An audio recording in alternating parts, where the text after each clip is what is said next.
वैशाली के दाऊदनगर के वैशाली थाना अंतर्गत 150 गरीब एवं जरूरतमंद परिवारों को राशन की सामग्री मोहम्मद खालिद अजीम के द्वारा बांटी गई। इस दौरान वैसे परिवारों को भी राशन बांटी गई जो रोजे की स्थिति में है। ऐसे में इस लॉकडाउन में गरीब एवं जरूरतमंदों की आवाज़ बनकर उभरे मोहम्मद खालिद अजीम के द्वारा इन सभी लोगों को राशन का लाभ मिला। आज के समय में बिहार के सारे नेता जो वोट मांगने सबके घर जाने से नहीं चूकते थे, वो कोरोना महामारी में कोई भी अपने क्षेत्रों में भी नजर नहीं आ रहे हैं। पर इस कठिन संकट के समय में मोहम्मद खालिद अजीम ऐसे युवा इंसानियत की एक मिसाल पेश की है। एक तरफ दुनिया जहां कोरोना जैसी भयंकर महामारी से लड़ रही है, वैसे में इस इंसान ने कई हजारों परिवारों के भूख का जिम्मा उठाया है और ऐसा प्रतीत होता है कि देश एवं राज्य के नेता की जगह ऐसे कई मोहम्मद खालिद की जरूरत है। इस कारण राहत मिलने वाले लोग ऐसे इंसान को दुआ और सलाम कर रहे हैं। उन्होंने बताया कि जिस तरीके से प्रवासी मजदूर एक राज्य से दूसरे राज्य पैदल चल रहे हैं, सरकार उनके ऊपर थोड़ा भी ध्यान नहीं दे पा रही है, जिसके कारण कई मासूमों की जानें जा रही है। उन गरीब प्रवासी मजदूरों का यह सोचना है कि किसी तरह सरकार उनके घरों तक पहुंचा दे, ताकि उनकी मौत भी अगर होनी हो तो अपने परिवार के बीच में हो सके। साथ ही साथ मोहम्मद खालिद अजीम ने हमारे नेशन 24 चैनल के साथ खास इंटरव्यू में राजनीति को लेकर और बहुत कुछ कहा। आइए सुनते हैं उन्हीं की जुबानी। नमस्कार, नेशन 24 में आपका फिर से स्वागत है। मैं नीरज। आज मेरे साथ फिर मौजूद हैं मोहम्मद खालिद अजीम जी।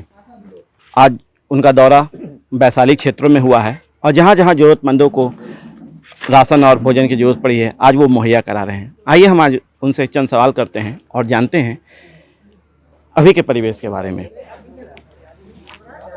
आज आपका दौरा वैशाली क्षेत्रों में हुआ है जी। पूरे बिहार में कितने जगहों पे वितरण हो रहा है आपके द्वारा?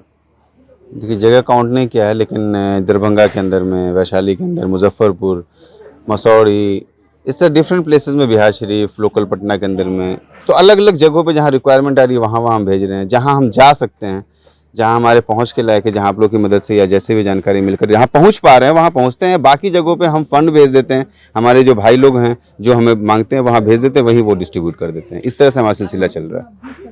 दूसरे राज्यों की बात करें तो झारखंड के मुख्यमंत्री हेमंत सोरेन वो दिख रहे हैं फील्ड में, और अरविंद केजरीवाल दिख रहे हैं फील्ड में। नीतीश कुमार फील्ड में कहीं नहीं दिखे हैं। क्या लगता है किस चीज़ का डर उनको सता रहा है? मे भी कोरोना का डर सता रहा होगा और उन्हें लग रहा होगा कि मैं बच जाऊंगा सेफली रहकर। राजनीति जो है वोट पे निर्भर होती है, और जो मजदूर हैं या जो गरीब हैं या जो लोग हैं जो वोट देते हैं, उनके द्वारा ही चुनाव होता है और उनके द्वारा ही प्रतिनिधि को चुना जाता है। नीतीश जी यदि इस कोरोना के डर से यदि अंदर हैं, और यदि हमारे खुदा न करे कि बहुत सारे लोग जो उनके वोटर हैं वो उनको कोरोना पॉजिटिव हो जाए, दिक्कत हो, तो वो कैसे उसका कर पाएंगे वो अपना निदान? देखिए, अभी वो सोशल डिस्टेंस मेंटेन कर रहे हैं और हम लोग को भी बोल रहे हैं सोशल डिस्टेंस मेंटेन करने। लेकिन समय ऐसा होता है, ये डिस्टेंसिंग इतनी डिस्टेंस ना बन जाए कि कल लोग करीब आने से डरे। इतना डिस्टेंस मत बना लीजिए। आप सभी उच्च पद पर विराजमान जो लोग भाई हमारे हैं, इतनी डिस्टेंस मत बनाइए कि लोग कल आपसे उतनी दूरी बना ले कि फिर दोबारा आप उस जगह पे ना हो। चुनाव का समय आने वाला है, सारे लोग अपनी अपनी तैयारी कर रहे हैं। कोरोना जैसे महामारी के वक्त उनकी तैयारी इन लोगों के लिए राहत सामग्री के तौर पे, भोजन के तौर पे क्यों नहीं दिख रहा है? यहाँ पे देखिए, एक प्लानिंग नहीं है, इच्छा नहीं है। अगर इच्छा होती, मैं किसी को ब्लेम नहीं करूंगा, बट मैं हर एक इंडिविजुअल इंसानियत की बात करूंगा। अगर उनके अंदर थोड़ी भी ये होती, इच्छा होती कि मैं लोगों को तकलीफ नहीं दूंगा। एक छोटी सी बात समझ लें कि अगर एक मजदूर राजस्थान से चल के पैदल वो हिम्मत करता है कि मैं पैदल ही बिहार पहुंच जाऊंगा, तो वो पहुंचता है या नहीं पहुंचता है? तो जितनी भी समय लग जाए वो पहुंचा। उसी तरह अगर हमारे जो भी पद पे बैठे लोग हैं, विराजमान हैं, उन लोग अगर कोशिश करते तो आज जो 50 दिन के लॉकडाउन के अंदर हर एक घर में अगर वो राशन की सामग्री अगर पहुंचा देते, जिससे कि लोगों को ज़रूरत की चीज़ें पहले उनके घर भेज देते कि भाई आप खाने पीने और रहने के लिए आपका घर है, अब लॉकडाउन में आपको बाहर नहीं निकला है, वरना कड़ी पेनल्टी उन पर लगाते, सारे लोग और अच्छे तरीके से सोशल डिस्टेंस मेंटेन करते और रहते। बट उन्होंने 1 महीना वेट किया, आपका सभी लोगों ने वेट किया है कि सरकार की अभी आएगी, अब ये प्रकरण आएगा, लेकिन उनके पास कहीं ना कहीं निराशा उनको हाथ लगी है लोगों को। उस निराशा में ही ये हुआ है कि लोग जो है आक्रोश में आ गए, चाहे वो वहाँ से दूसरे शहर से हमारे यहाँ निकले हों या यहाँ के लोग कह रहे हों। ये तो कहीं ना कहीं निराशा है सभी। यदि इन्हें वोट कराना होता और इन जैसे कि वोट में कहते हैं कि अपने मत का अधिकार का प्रयोग करें, चाहे आप कहीं भी रोजगार करें, लेकिन अपने समय अपने क्षेत्रों में जाके मत का प्रयोग करें। यदि वो दौर होता तो इनका रोल क्या होता? स्पेशल ट्रेनें चला देते, स्पेशल ट्रेनें होती सारे लोगों के लिए, स्पेशली एसी बॉगी बुक होती, बसेस जाती, प्राइवेट गाड़ी जाती, उनके खाने का पूरा व्यवस्था होता, हर 50 किलोमीटर पे लाइन होटल हो जाते। क्यों? क्योंकि ज़रूरत थी, उन्हें ज़रूरत थी लोगों की। अभी लोगों को ज़रूरत जब उनकी पड़ी है तो आप देख सकते हैं कि क्या हो रहा है। इस बार के चुनाव होने के बाद आपको क्या लग रहा है, इस बार राजनीति किस ढंग की मोड़ लेगी? हकीकत मैं बता रहा हूँ, इस बार राजनीति बदले न बदले, इंसान के अंदर सोच जरूर बदल जाएगी। ये कोरोना बहुत अच्छे टाइम पे आ गया, ये बहुत चीज़ खोल कर रख दिया है। कोरोना से महामारी तो पूरी दुनिया में हुई, लेकिन ओरिजिनलिटी भी दिखा दी कि किसकी ओरिजिनलिटी क्या है, कौन से आदमी किस पार्ट को सोचते हैं, इंसानियत के बारे में क्या सोच रहे हैं, हमारे देश के बारे में कितना सोच रहे हैं, कितना हमारे लोग के बारे में सोच रहे हैं। ये सारी चीज़ें खुलकर सामने आ गई और लोग भी इस पर पूरी तरह से फोकस करेंगे, क्योंकि एक बार एक छोटा सा झटका एक वायरस ने दिया है तो हमारे देश का ऐसी स्थिति चरमरा गया है कि लोगों को दारू का दुकान खोलना पड़ा अपने सरकार चलाने के लिए, अपने देश को चलाने के लिए। सोच सकते हैं।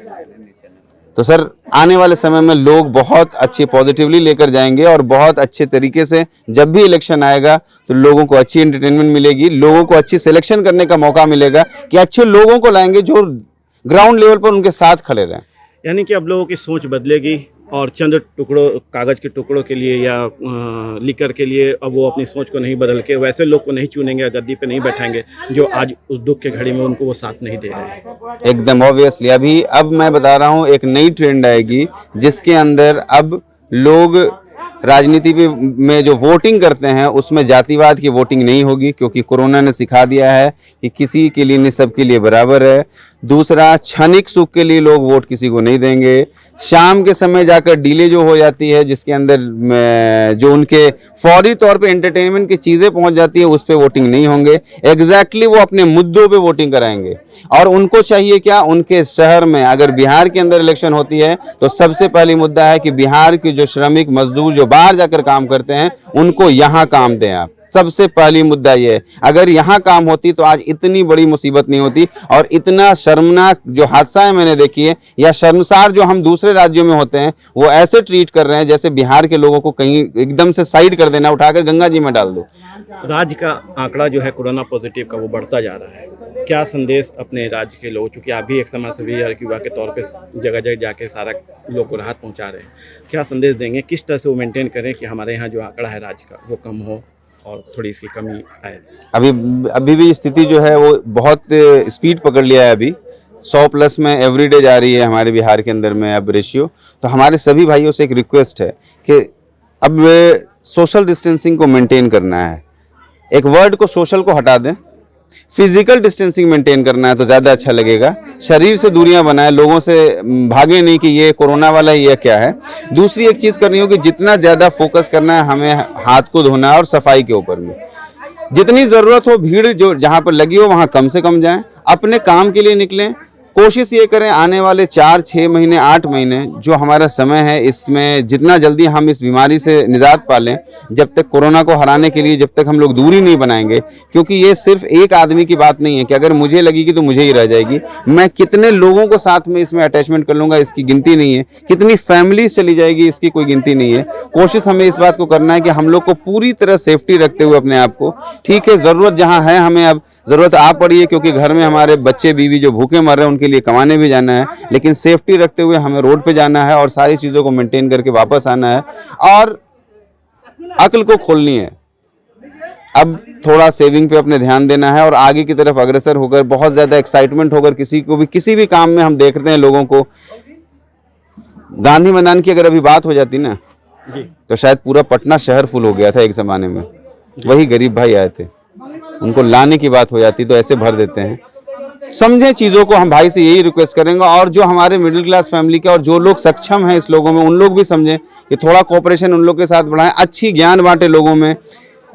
ये चीज़ें जो एक पार्ट है ना इंसानियत की, एक बात हम हमेशा ध्यान रखें कि जात पात से ऊपर उठकर हम लोगों को बात करनी होगी। ये जो जात पात की बातें हैं इनसे बहुत दूर करना होगा। देश हमारा पीछे जा रहा है, पड़ोस जितने भी देश हैं हमारे, वो हमारा कुछ नहीं कर सकते हैं। हम लोग हर चीज़ में सक्षम हैं। हम लोग एक डेवलपिंग की तरफ जा रहे थे, कि डेवलप्ड कंट्री की तरफ जा रहे थे, लेकिन पता नहीं था अंदर से इतने खोखले हैं मेडिकल में लेकर, या जो हमारा सिस्टम है, जो गवर्नमेंट की सारी प्लानिंग्स थी, जितनी नेटवर्क्स उन्होंने फैलाई थी कि हम लोगों को एक दिन में सब चीज़ खड़ा कर लेंगे, राशन पहुंचा देंगे, या सिस्टम जो प्लानिंग आज भी कर रहे हैं वो कितना फ्रूटफुल होगा मुझे नहीं पता है। बट उन्हें भी सोचना चाहिए कि गरीब मरे नहीं। कोरोना से मरना एक अलग होगा, अगर भूखमरी से मरता है तो बहुत अफसोस की बात है। तो अभी आपने युवा समाज सेवी मोहम्मद खालिद रंजन जी को सुना। वो खुद जगह जगह पे जाके राहत सामग्री पहुंचा रहे हैं, लोगों से मिल रहे हैं और उन्हें सोशल डिस्टेंसिंग की जगह फिजिकल डिस्टेंसिंग समझा रहे हैं। चुनावी की भी बात हुई, उन्होंने बताया कि सरकार क्यों फेल हो रही है, क्या कारण है, कमी क्या आई है। आप देखते रहिए नेशन 24। नमस्कार।